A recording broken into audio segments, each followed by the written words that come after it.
Welcome to the Dispatch Podcast. I'm Sarah Isgur with Steve Hayes, Jonah Goldberg, and Mike Warren.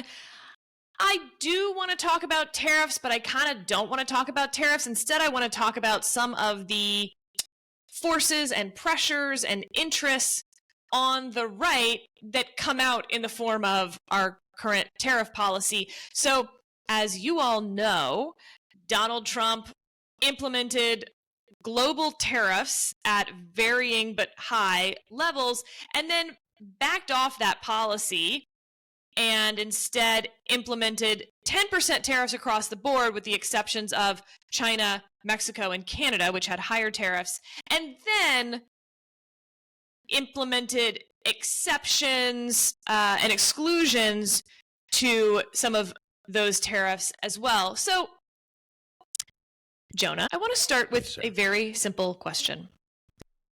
What forces leaders to reverse course when they make an unpopular decision? Well, we'll limit ourselves to democracies for the time being. To our country, even. You can limit it as you want. Yeah. So, I think part of it, obviously, is prospect of re-election, which we're going to work on the assumption, at least until I finish the sentence, that Donald Trump is not going to be running for a third term, and that's more trolling than a real thing. Although, as Nick Katogia likes to say, everything's a joke until it isn't with Trump. But anyway, we'll put that aside for a second. So, for second-term presidents, it is, I think, for the most part, put aside the issue of good governance and we made a mistake, let's learn from our mistake and have better policy, which I don't think is an issue here. It is, man, we are burning through political capital. We may lose the ability to get our agenda through Congress if we stay this course. And donors and other outside interests are looking like they might bail on us. So maybe we need to adjust. Other than that, there's really not much. I mean, Richard Neustadt talked about one of the only things that was a real constraint on presidents was one's historical legacy. He didn't really take into account the possibility that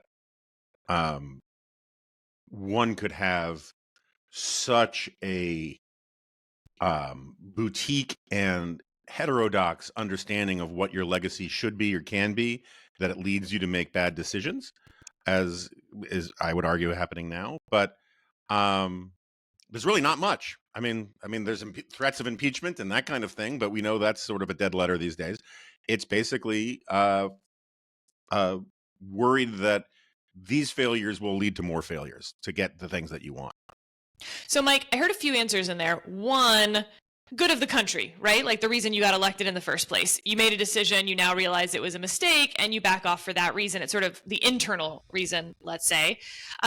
Two is the political external reason, whether it's re-election, which Donald Trump doesn't face, or midterm elections, right? This idea that your political party could suffer concrete loss that would result in a loss of power, for instance, losing the Senate or the House after the midterms, and therefore not being able to get the rest of your agenda done.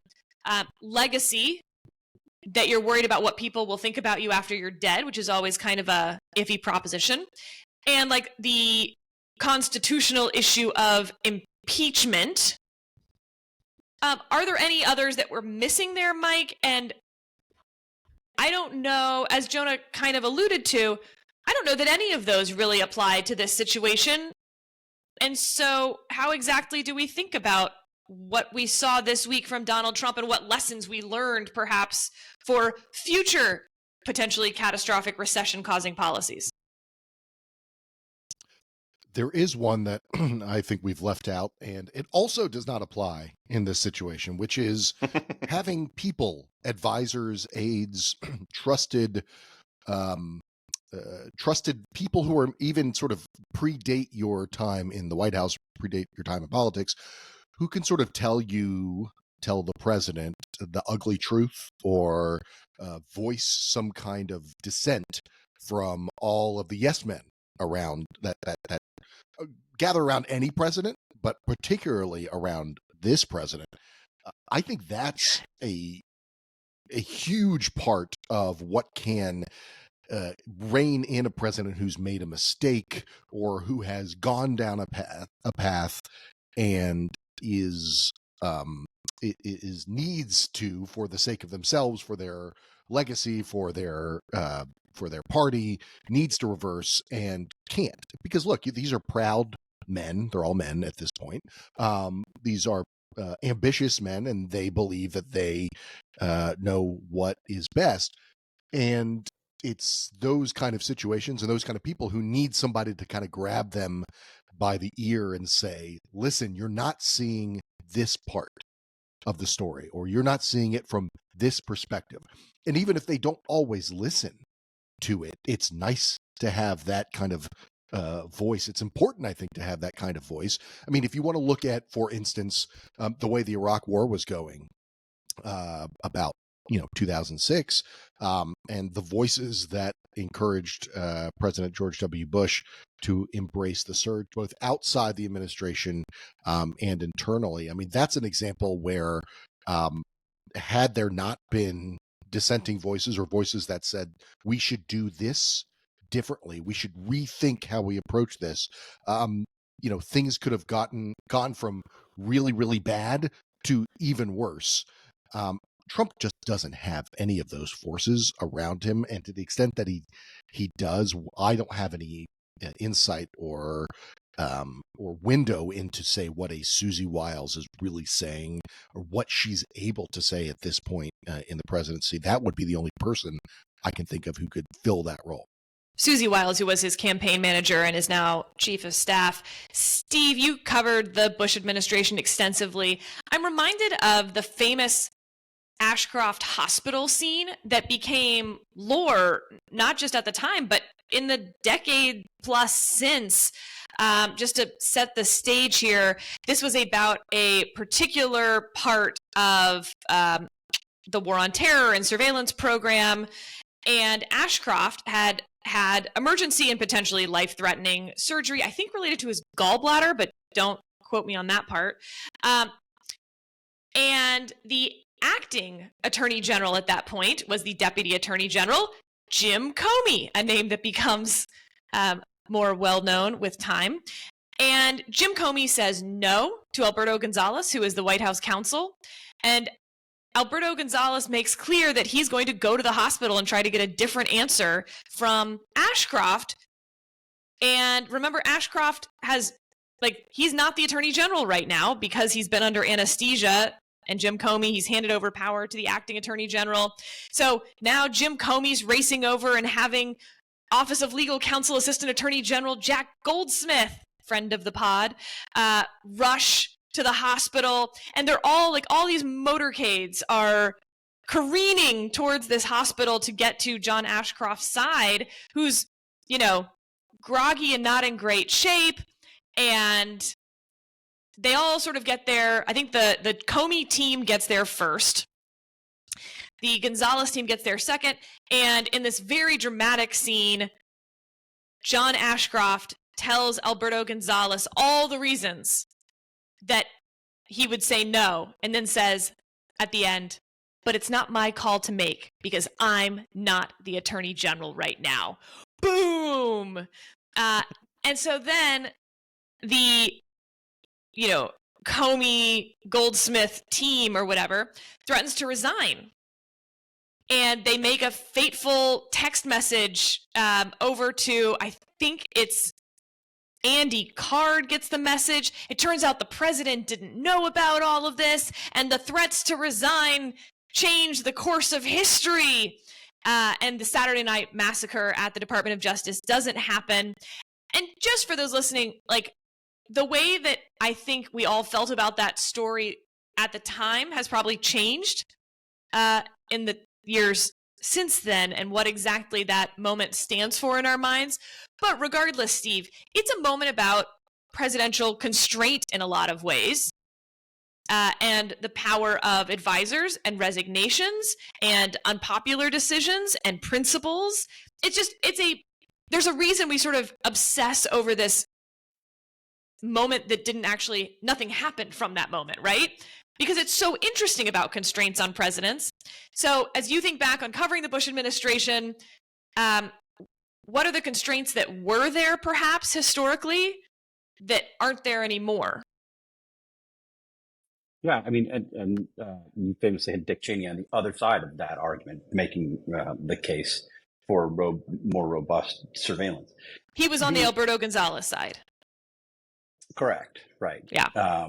Making those arguments and arguments, sort of broader philosophical arguments about the strength of the executive to make such decisions in that context, in a warfighting context. Yeah, I mean, I think this goes to Mike's point. Obviously George W. Bush, in some ways he would make a decision and he would stick with it and follow through in ways that were not particularly popular. I would argue the surge is a good point in support of that. It wasn't a popular thing. You started to have Republicans in the Senate, Mitch McConnell famously, and others balk, say, no, now's the time to get out. They were concerned about the upcoming 2006 midterm elections. And you had increasingly Republicans on Capitol Hill speaking out against the surge and speaking out against involvement. This is such a good point. George W. Bush said, we're going to do it. But Steve, this is a great point, because on the one hand, we want constraints on presidents to some extent, but you also don't want presidents to be just reacting to the moment something's unpopular. They say, never mind, and chuck it, even if it's a good idea. You don't want them just governing by polls, or else we wouldn't need a president. Right. Yeah, I mean, I think the ideal thing is to someone who governs by conviction, but is attentive to counter arguments and new evidence. And in that case, the original case for the surge came from some of these outside advisors, Jack Keane and others, making the case to Dick Cheney's staff, making the case to folks at the Pentagon. But there was a clear split. They made their case. Both sides were heard, and President Bush ultimately decided to go ahead with the surge, and it helped, I think, at least on a temporary basis. The counter is what I think we're seeing today with Donald Trump. We'll get into some of the splits in Trump world and among the folks who are advising Donald Trump when we talk a little bit about Iran later. So it's not the case that there aren't differences of opinion or that people don't have different policy recommendations. It's that I don't think Trump himself is exposed to many of those fights, in part because he's not one to sit and listen to a 3-hour sort of strategy session about which makes the most sense. I do think, to your earlier point, Sarah, he's very attuned to sort of how is this going to look for my legacy. He cares about that deeply. I think that had as much to do as anything with his reversal, and I think we should call it a temporary reversal, on the retaliatory tariffs, the higher level of tariffs that he had imposed. I also think in this case, he was, as Jonah has suggested, looking at the stock market, looking at what was happening with bonds. He was listening to outside advisors, people like Jamie Dimon and others who had, offered public, if somewhat qualified, support for Trump's tariff agenda, and quickly backtracked when they saw what Trump's tariff agenda actually was. So in that case, I think Trump, and he obviously couldn't ignore the fact that the global economy was melting down all around him. I would think that might affect your decision making in that moment. But in terms of the actual constraints, I think the lessons from Trump's first term, and particularly the post-election period in Trump's first term, is that he's almost immune to these problems. He doesn't need to listen to his advisors because his advisors have often proven wrong. So when you had at the end of the first term, Bill Barr go in and sit down and threaten to quit the Trump administration because of all of the post-election nonsense and Trump's continued claims that he was that he'd won the election when all the evidence had shown that he hadn't. And Barr goes in and sort of famously at the beginning of December confronts Trump about this and says, in effect, Mr. President, I can't make this case for you. I can't do this. What you're saying isn't true.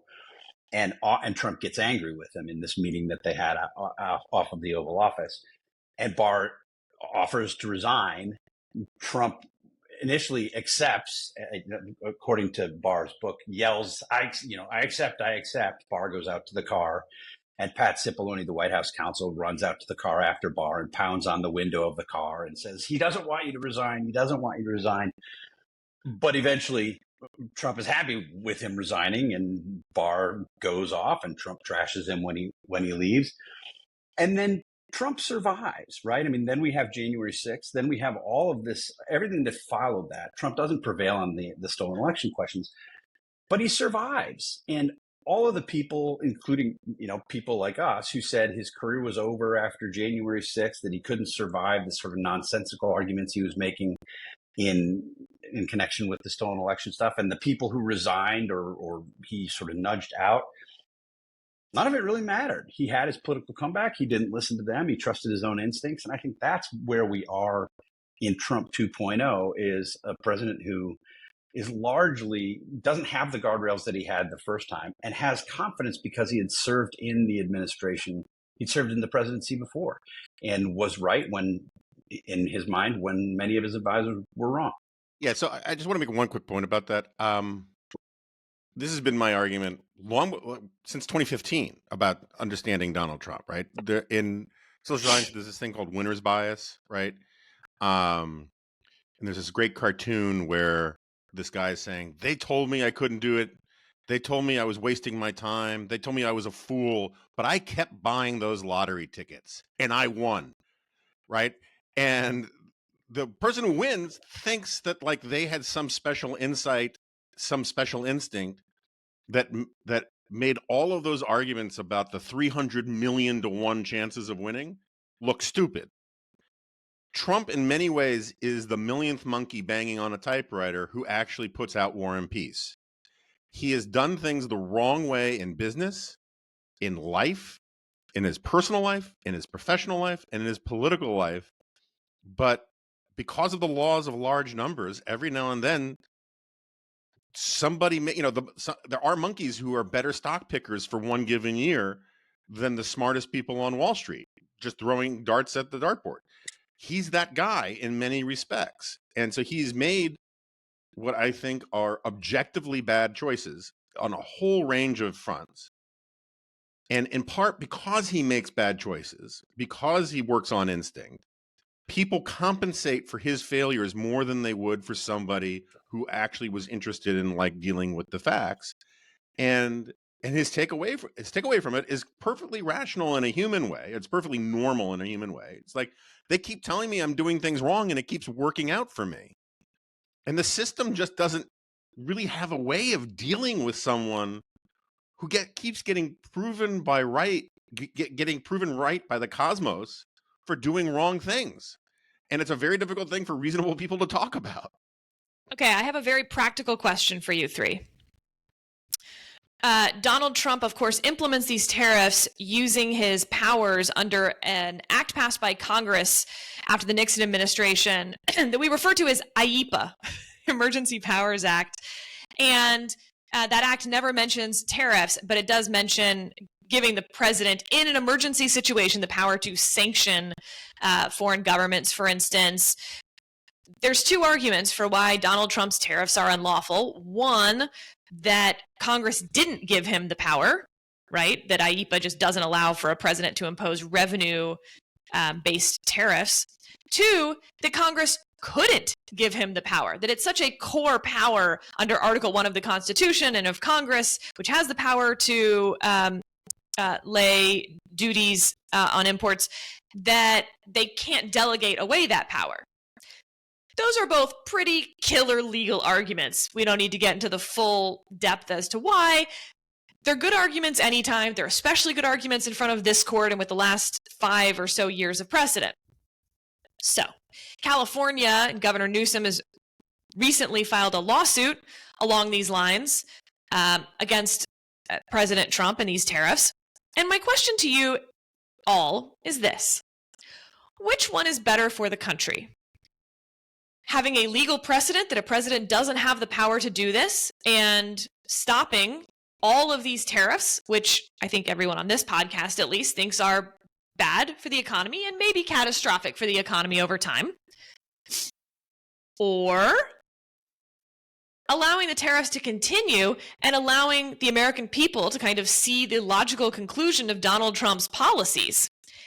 Because to me, it feels like on the one hand, you're choosing between a potential recession and the further entrenchment of Donald Trumpism within the Republican Party, because he'll be able to blame the courts, the left, if only I had been able to do my tariffs, then the country would be better off, with no consequences for what it would have looked like to have those tariffs.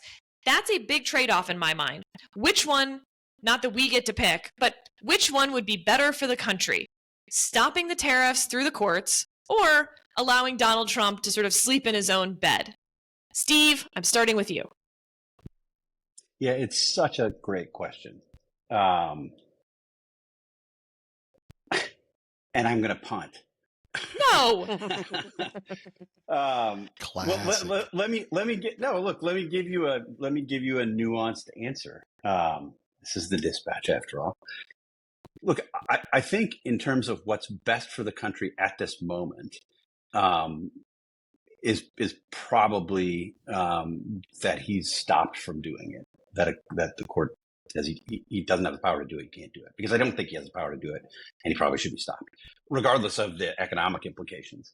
That also has the benefit of potentially saving lots and lots of real pain for Americans beyond just what would happen in a recession. I mean, the tariffs as initially proposed would ruin businesses throughout the country, prevent businesses from planning and adapting because they're so arbitrary and so hard to deal with. And the scramble for exemptions and exceptions already had started, continuing to this day, means that the most connected people could probably succeed, and those who run small businesses not. We'll see their business end, their lifestyle will change dramatically. Has real effects, which I think sometimes we don't appreciate in Washington often enough. So that's the answer, I think, in the short term. I do think in the long term, we've had this sort of ongoing debate here on this podcast and elsewhere, whether we've reached the point where perception matters more than reality. And I think one of the sort of Donald Trump's superpowers is his ability to make, in an electoral context, perception matter at least as much as reality, rather than more than reality. I mean, look at what we were talking about with respect to the 2020 election. He didn't win the election. The reality is he lost. We can show that. We have evidence. There are facts. There were court cases. This was tested. And yet, depending on the poll, some 75% of Republicans believe that Donald Trump lost that election. And that false belief, I think, contributed greatly to his ability to rebound and his ability to tell the story that he's told about himself as a winner. And it seems that nothing has been gripping enough, has sort of forced reality enough to break Trump's ability to make perception matter as much, or maybe more, than reality. Think about January 6th, to go back again, the same idea. We've seen this stuff on video. We watched in real time as those attacks unfolded. On video, we have tens of thousands of hours of video, and Trump has succeeded somehow in creating this alternative reality where the attackers are patriots, where they're political prisoners, where they're the victims, despite what we all watch with our own eyes. The tariffs, it seems to me, might present a different outcome because they matter so much. It's not theoretical to people if your business goes under because of a boneheaded decision by the President of the United States. It's not theoretical to people if, as the Fed chairman suggested on Wednesday, these kind of tariffs would lead sort of immediately to inflation, the very kind of inflation that Trump said he was going to kill, making life harder for the American people. At a certain point, those same people who want to believe in Trump, who are open to living in his alternative reality, won't be able to. So it's not like January 6th, where he can say, where people who watch that from afar can say, that was a TV show. Just like all of these other episodes of the Trump show, that one had a little more violence than I expected, but it was a TV show. In this case, they'd be losing their businesses. They'd be unable to pay their bills. They'd go bankrupt. They'd default on mortgages. These are not theoretical things. And I think if there's ever going to come a moment where parts of the Republican Party finally are broken of the grip that Trump has, it would come as a result of something like that. Yeah, so I think, Steve, you just explained why I asked a good question, but you definitely didn't answer it. Mike, try to answer the question. I know what the question is, and I know why it's a good question. Your question, though, put me in the mind of myself as a parent to young children, and maybe not as young as they used to be children, where this question kind of comes up on a regular basis, right? Do we enforce the rule that we have? Do we let the rule, whatever it is, maybe it's a hard rule, maybe it's a soft rule, do we let it slide for a little comity, a little peace in the house? We have a rule at my dinner table. We feed everybody the same thing that the grown-ups eat and the kids eat the same thing. And the rule is you have to have a bite, a tri-bite, as we say, of everything on your plate. You don't have to like it. You don't have to eat it all, but you have to have a bite of it. How often does your wife tell you that, Michael? All the time. One bite to be polite? No. No. And I throw the plate against the wall and my kids stare at me. But you know what? Like, life would be a lot easier. Dinner time would be a lot more pleasant if we did not enforce that rule. If the rule were like, yeah, we could do that, but if you really would rather have Cheetos and ice cream for dinner, you can have that. And honestly, just let him have it, because it will just make things go easier, and he'll have a stomach ache at the end of the night, and maybe he'll learn his lesson.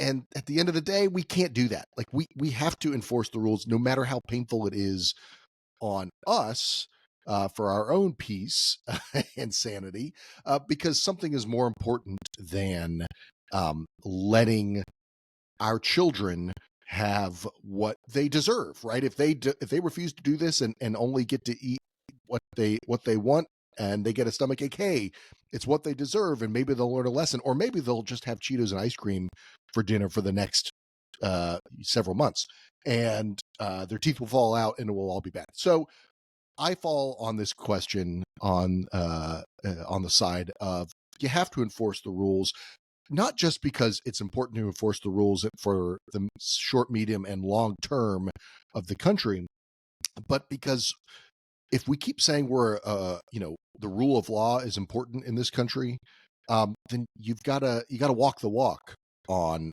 that. And even when it's painful, even if it brings about something like, I don't know, like all that talk about civil war, like, I don't think we're there yet. But you got to stand for something here, and the rule of law needs to be applied, and we need to walk the walk. Speaking of kids, by the way, I'm at my parents' house right now, and I know that all of you have experienced this, but I am sitting here like really letting it soak in for the first time. I'm in my, dad's home office, where the shelves used to be filled with pictures of me, front and center. There's only 2 pictures of me left, and they have been moved to the furthest out shelves, and they keep moving further and further out each time I come home. So, like, I'm not even in the central shelf anymore. There's not a single picture of me left. And there I am, barely holding on out there on a shelf. 2 left. I don't know. Will they even be here the next time I come? But the grandkids are taking center stage, right? It's just like pictures of hundreds. the boat or something. Hundreds of pictures of these boys. Yeah. That's as it should be. I know, but it's weird. That's how it's My supposed to picture work. was never on the mantle, so I don't even know what I've lost. I'm an only child, Mike. That better be on. I mean, I better be well represented. You know what I mean? All right, Jonah, what are you going to pick? All right, so it's been so long. Yeah. The question is, let the tariffs run their course and ruin the economy so people learn their lesson, or stop him before he kills again, right? That's the Yep. gist of it. Yep. Yeah. I will answer the question directly and then add my caveats after. Okay. Stop the tariffs. I think the president doesn't have these powers. I'm as a legal matter, or as a constitutional order matter. I'm less concerned with the president having some of these authorities than I am with the president being able to unilaterally declare crisis or a warlike situation without buy-in from Congress.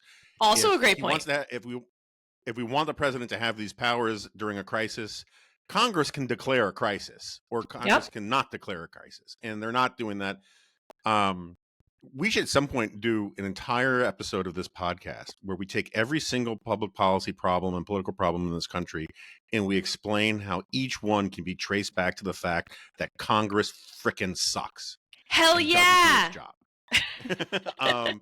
So has that been discussed on this podcast recently? Yeah, I know, but like I start. It's now becoming stuff like bike lanes in DC. I'm like, you know why we got these? Because Congress is not doing its job. But so I think you need to stop the tariffs. The other caveat I'll have is that it is increasingly the case. We had a good Morning Dispatch piece here explaining how it wasn't the crashing of the stock markets that Trump was listening to. It was the freaking out of the bond markets that Trump was listening to. And bond markets are more important than the stock market. Explain why. And people, okay. So,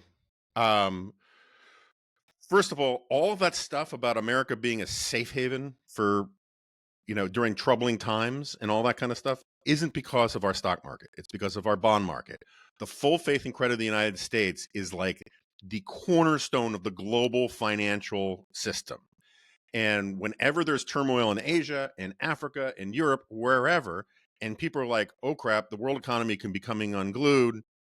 Where do I park my money? You park it in U.S. treasuries because they're safe. Everyone trusts that the United States will back it. They also put their money in U.S. dollars because they think the dollar is a stable, safe currency. That's why it's the global reserve currency. And you want to talk about it, how I agree with Scott Lincecum that Wall Street and Main Street is kind of a false distinction, but bond markets and Main Street really aren't, because they're the things that determine what your interest rates are, what your credit card rates are, what kind of home mortgage, if you can get a home mortgage, all that kind of stuff. It is the nuts and bolts of the global financial system. And when that started to go wonky, normally when the stock market goes crazy, money flies into bond market because the bond market is the safe haven. What happened was stock market was going crazy and the bond market were going crazy because what was happening is people are no longer trusting that America was run by adults and was a safe place to park your money. And so that's my other objection to the question, which I agree is a good question, yada, yada, yada. Let's all make nice on Sarah. But make nice on Sarah? That's a weird preposition there. I don't know. It's like what my parents used to say: make nice on the puppy, and when you're a little kid and you your puppet pet it. Anyway, I'm not sure that helps make it sound less weird, but so be it. No. But the point is that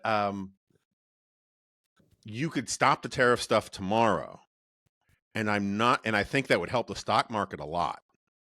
I am not sure it would help the bond market all that much because a lot of people are freaking out about America, not because of Trump's policies, but they're now freaking out about America because of Trump.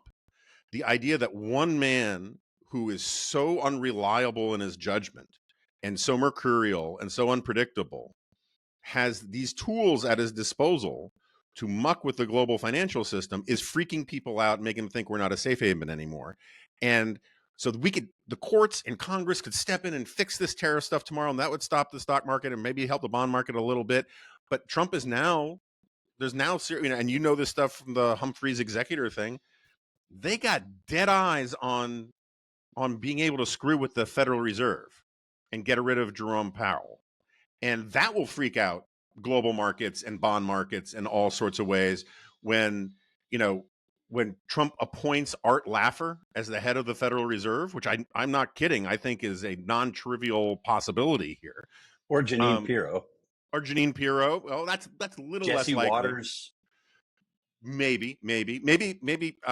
Kash Patel, now that he doesn't have to do ATF, has time on his hands to do the Fed. My point is that the premise of your question is if you fix this stuff, we avoid recession and the economy gets better. We are approaching a point where the tariff stuff is a symptom of the larger problem in the eyes of a lot of global financial decision makers. So maybe I get my cake and eat it too. Great. All right. Next topic. Let's just go to Iran for a moment. Steve, obviously, I'm going to start with you on this. Iran has confirmed that the next round of talks will occur this weekend. Iran's Foreign Affairs Ministry described the first round of talks as being conducted in a, quote, constructive atmosphere and based on mutual respect. Donald Trump, let's just get some quotes out from him. If it, meaning disarmament, if it requires military, we're going to have military. Israel will obviously be very much involved in that. They'll be the leader of that. But nobody leads us, but we do what we want to do. I want Iran to be great. The only thing that they can't have is a nuclear weapon. They understand that. And then this is the Iranian president. Iran, we are not after a nuclear bomb. You have verified it 100 times. Do it 1,000 times again. Steve, I just want to start from the very, very basic question. How do these talks differ from the talks that we all said were so wrong and dangerous during the Obama administration?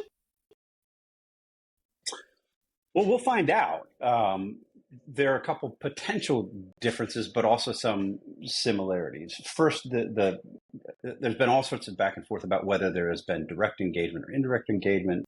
Trump's team has indicated a willingness to engage directly with the Iranians. I think a lot of people believe that's a mistake, given sort of rogue nature of the Iranian regime and legitimacy that confers, further legitimacy that confers upon them. I'm one of those people. I don't think it's a good idea.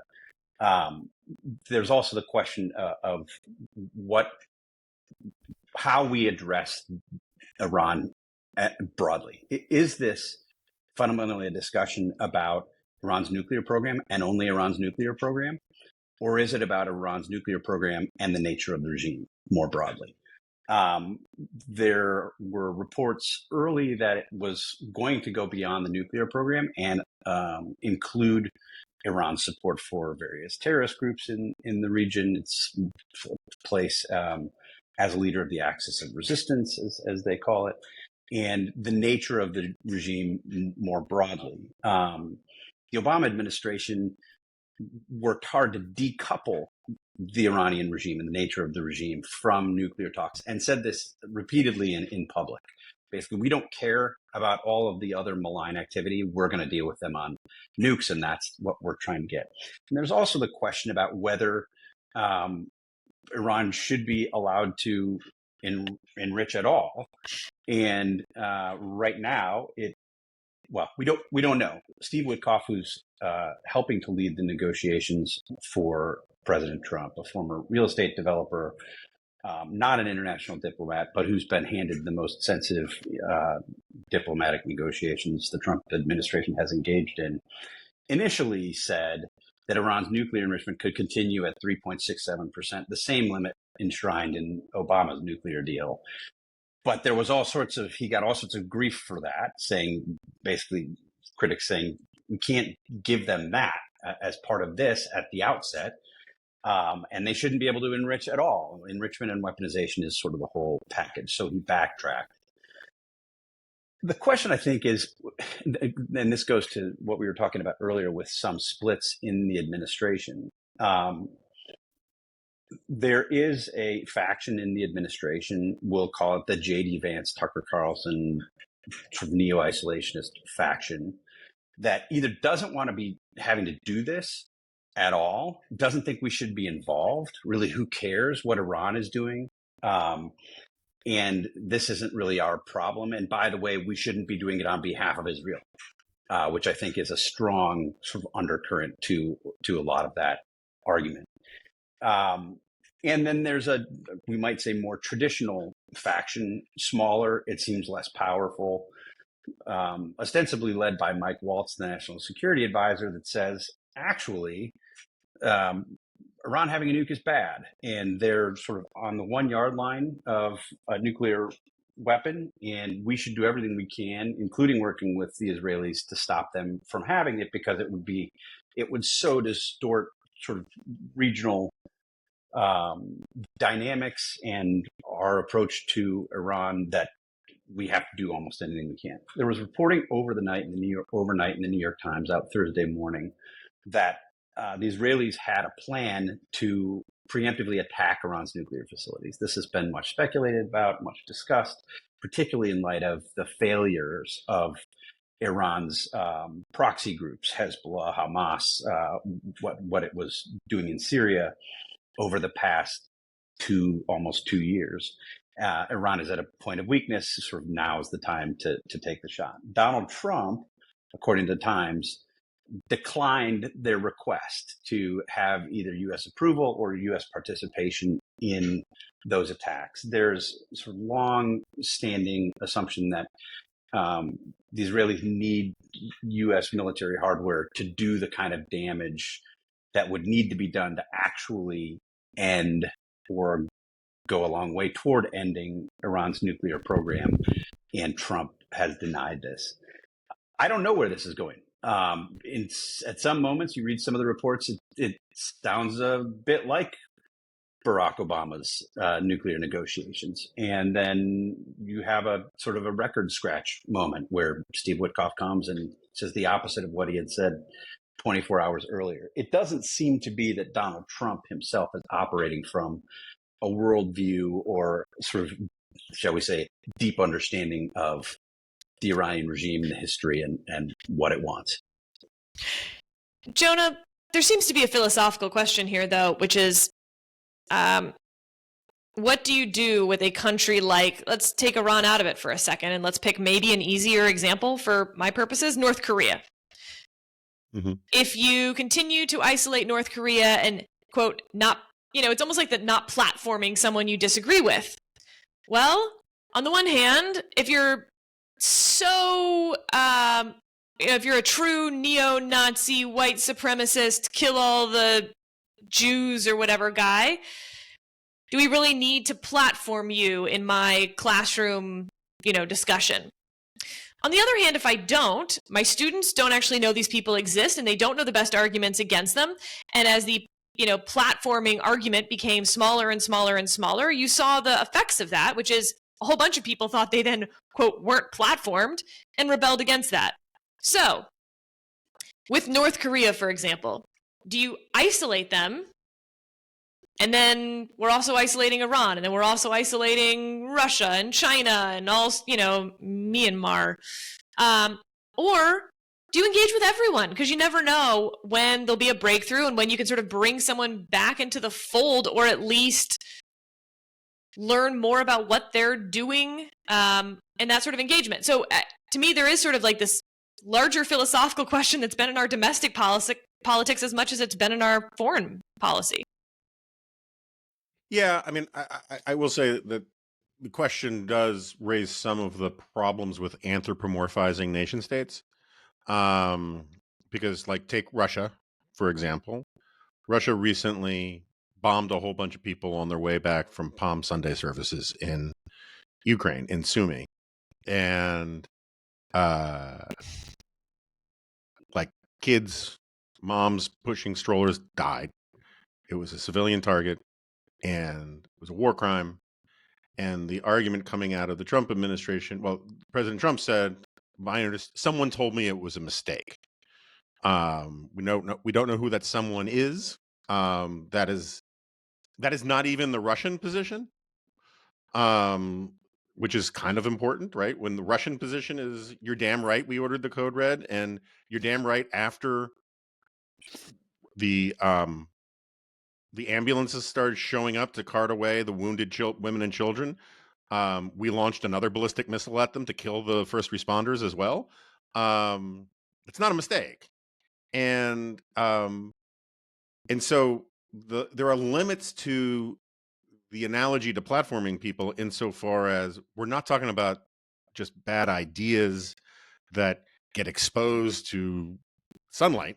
We're talking about evil things, evil acts, legalized rape and torture, and murder by evil regimes that you can't just be like, you say tomato, we say tomato about. And particularly when those things stop being just about their own people, right? I mean, North Korea is a garrison state. It actually has a caste system. There are like 52 different gradations of civilian in North Korea, and the lowest ones are cursed to clean out toilets and whatnot for the rest of their lives and can never move above their station. That's bad enough, but like when countries start crossing borders and killing people or funding terrorists the way Iran does, you can't just put it down to a difference of perspectives. It's got to start being like, there need to be consequences for your actions, and by letting them have a seat at the table and doing engagement stuff, that often comes with it moral approval from the United States, which I don't think we should ever give. I'm so disgusted by the people saying we can't call war crimes because that'll offend the war criminals. I think it's just a hot garbage position. But that was actually a quote from a senior Trump official. I think it was in a Politico piece. They made that argument about Russia. We can't say that this was a war crime because we're in the middle of negotiations, which is just garbage. You know what Iran says to us at every? We're the great freaking Satan. It's not like the people who are saying we should engage are like, whoa. But first they have to stop calling us Satan, right? During the Vietnam War, the North Vietnamese had mean words to say about the United States. We still engaged in negotiations. And so I just think that I agree with you. There is that trade-off. I mean, that's where the analogy works, is that engagement can often lead to regime change. But I think the real trick here is, what is the policy that leads to regime change for the least cost and greatest benefit for America and for the citizens of that country? All right, Mike, you can comment on anything that has been said so far, but I also want you to weigh in on the domestic politics of this.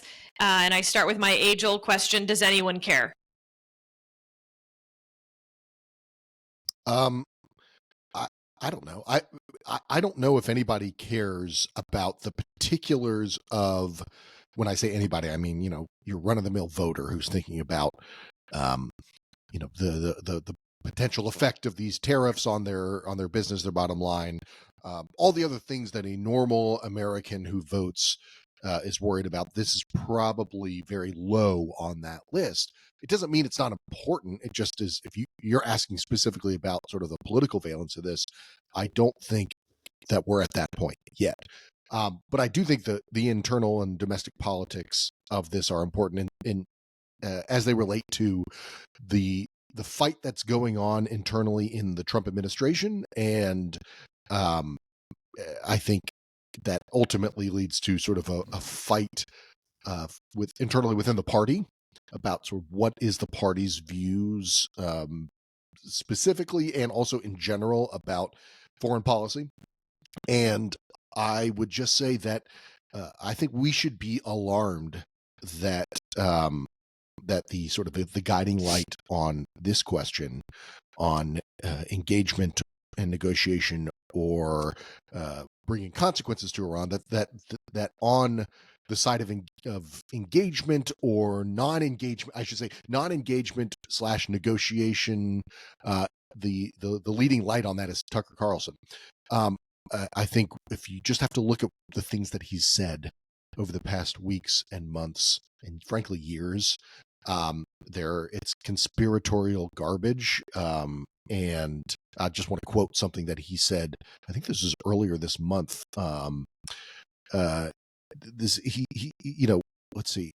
Anyone advocating for conflict with Iran is not an ally of the United States, but an enemy. So like embedded in that is the viewpoint that anybody who say believes that Iran should be brought to heel for funding terrorist organizations that are trying to kill Americans and American allies, and have in fact done that. That anyone who is advocating for something less than like an Obama-style negotiation on these on nuclear capabilities is advocating for conflict with Iran. As if we're advocating for a full-out war with Iran, and claiming that anybody who is advocating for that is an enemy of the United States. That viewpoint is like permeates throughout the J.D. Vance, I guess Steve Witkoff side of the debate within the administration, and so I think we should do more to highlight that fact, that the people who are advocating for this position are saying things that are just outright false and crazy and conspiratorial, and if they aren't basically anti-Israel, just and I think anti-Semitic, if you can read through the lines, or not really through the lines of what Tucker Carlson says, it gets right up to the line of that. I think more discussion of that is warranted. Whether or not that matters to Donald Trump, I think is kind of irrelevant. Like, I don't think it does matter to Donald Trump, but Donald Trump is not an ideologue on this stuff or much of anything else. And I do think there is a space here for, you can be a hawk, you can be a realist. If you're ever anywhere on the conservative side of things on foreign policy, to sort of acknowledge and highlight that this kind of garbage from the Tucker Carlson wing is garbage, and that could potentially sort of change the calculus and change the balance in the debate. Maybe I'm just being overly optimistic, but it's just something really important, not talk about enough. Really important footnote on what Mike said. I agree with everything he said until his last sentence, that this might change the debate. I don't think fair enough. I don't think fair it enough. will. And the important, I think, highly relevant point there is to look at what's happened with Laura Loomer over the past 2 weeks. Another outside voice, crazier than Tucker Carlson has become, showed up at the White House at a 2 p.m. meeting, sort of skirting what White House officials had thought to have been sort of a rigorous system set up to exclude her and people like her. She showed up on Trump's campaign plane, much to the chagrin of Susie Wiles, as then campaign manager, as current White House chief of staff. They set up an apparatus designed to exclude people like Laura Loomer, who are just insane. And, conspiracy theorists of the kind that if we went into great detail about what she believes in, the things she's argued, probably half of our listeners wouldn't believe us because they're so incredibly nutty. She's so nutty that Marjorie Taylor Greene says that she's a crazy conspiracy theorist and a racist. But Laura Loomer went in, sort of worked her way around this apparatus. Some people at the White House believe that she did that because President Trump himself personally invited her. People at the White House were surprised that she ended up getting time with the president. She meets with the president. She unfolds this broad conspiracy of, sort of, she calls them neocons, but they're basically Reaganites who work in the administration, at the National Security Council, at the National Security Agency, and demands that they all be fired. And Trump ends up firing 3 of them. He ends up the next day firing, or 2 days later, firing the leaders of the National Security Agency, which is the agency that is responsible for signals intelligence, communications intercepts from our enemies and adversaries. And that's all a direct result of Laura Loomer and some internet sleuthing that she did based on, badly mistaken assumptions about who does what and who met with whom. Really, really frightening moment in the country's history, and probably, again, something that should be creating headlines every single day, that this person is actually directing the president of the United States to make decisions based on her insanity. All right, a little not worth your time, and we're going to go over to The Atlanta Braves.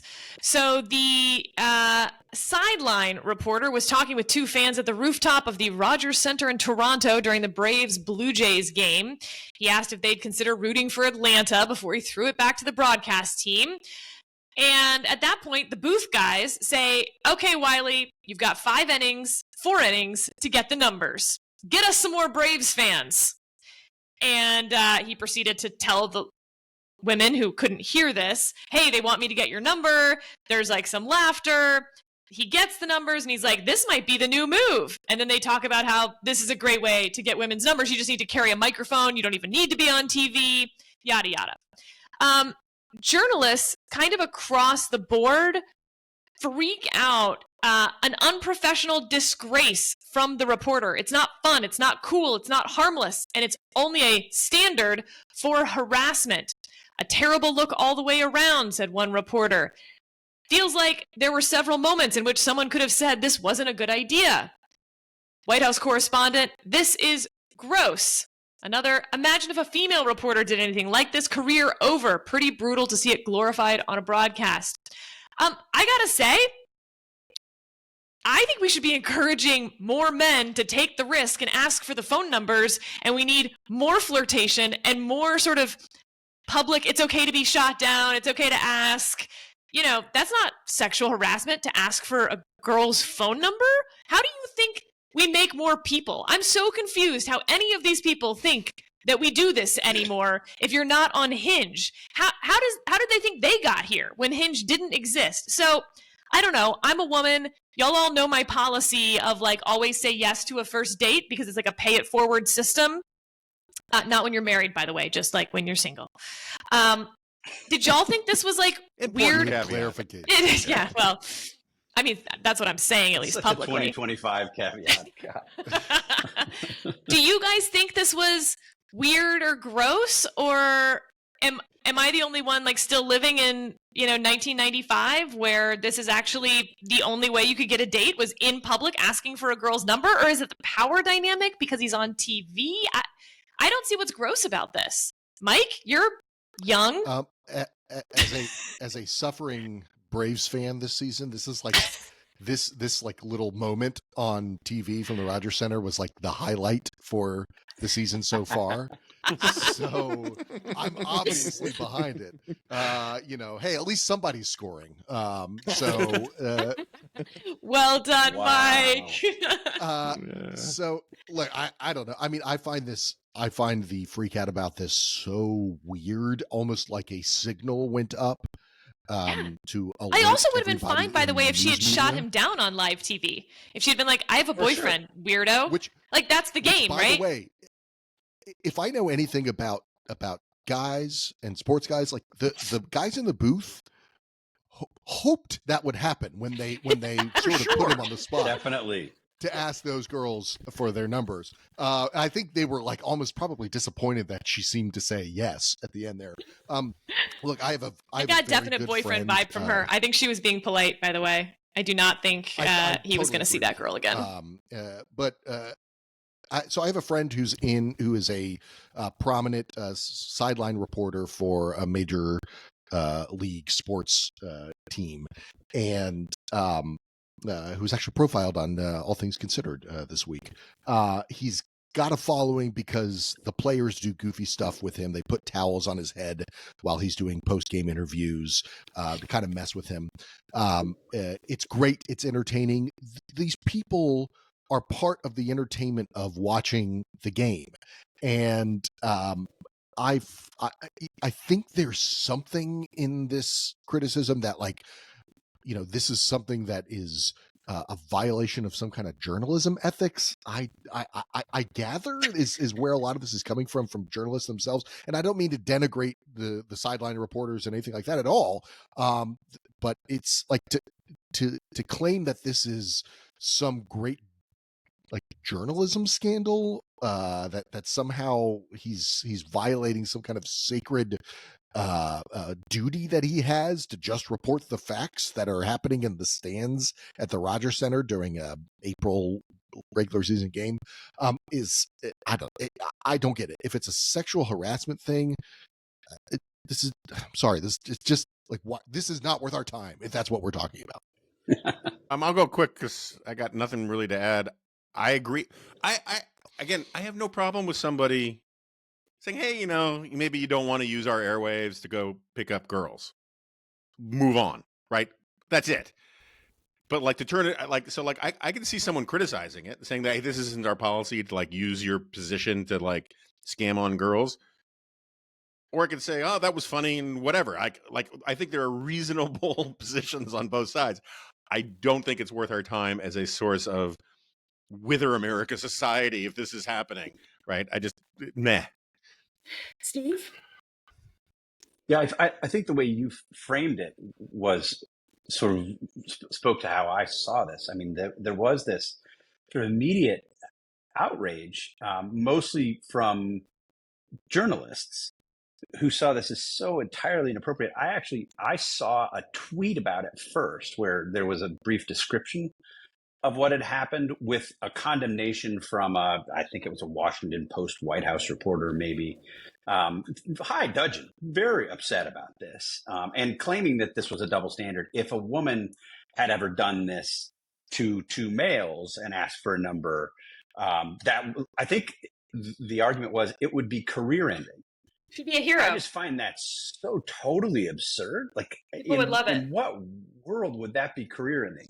But I do think, and again, not to make too much of it, but like, I couldn't see the problem. I read the tweet and then I watched the actual exchange, assuming there was something really awful to come. And then it was sort of this kind of playful back and forth in which didn't really go anywhere. And I thought, like, okay, what if one of my daughters had been one of these women? Would I, take deep offense at that? And the answer is no, of course not. Like, if one of my daughters didn't want this to have happened, I would think she could say, hey, buzz off, dude. Like, you're gross, or this isn't appropriate, whatever she wanted to say. I tend to think that most people would probably just laugh it off and move on with their lives. But it does, the one semi-serious point I will make, to the extent that, the reportorial class shares the views of those who so strongly condemned this, I think it does point to this yawning gap between the way that reporters look at the world in some ways and the way that the rest of society exists and behaves on a day-to-day basis. All right, guys, go out there and ask for those phone numbers. Get shot down. Live a little. And we'll see you next week on The Dispatch.